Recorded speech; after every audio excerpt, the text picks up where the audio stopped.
Selam aleikum, hoxh, një vajzë që e jep fjalën për fejes një djalit caktuar, por nga ana tjetër i man mend të djemt tjerë. Çfarë mendimi keni? S'ka nevojë me dhënë mendim, pse në fillim do të më thonë aleikum selam, po aq u irritova sa nuk prita edhe me e kthy selamin. S'ka nevojë për mendim timin. Kjo çështje është e qartë. Nuk duhet mu martu me vajzët të tilla. Nëse djali ka marrë vesh se kjo vajzë i man mend të djemt tjerë, duhet asësi mës me marë, mës mu feju. Edhe nëse është feju, duhet më nda. A thrasën për ndamje? Jo, nuk thras. Por ma mirë sa nuk është bavonë.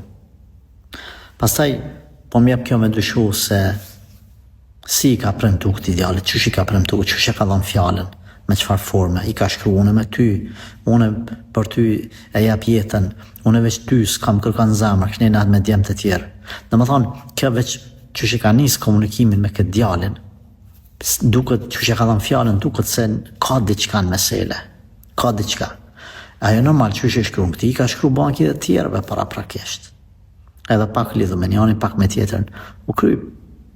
Një vajzë cila i man mend të djemë të tjerë, nuk një njeri që është fisnik, një burë që ka krenari, absolut, nuk bën me majtë me marë për gruën një femën e cila i man mend të një djallë tjetër. Edhe ti ishte bashkëshorte, nëse do të këqyrnim muhabetin si duhet njërë të detajuar, edhe ta kishte bashkëshorte edhe po të merë vesh që ajo e ka mend të një burë tjetër. Edhe kjo nuk do t'ishte e hishme që me majte pastaj në shpinë apo në shtratën e vetë. Ne jemi të folë për bura, nuk jemi të folë për do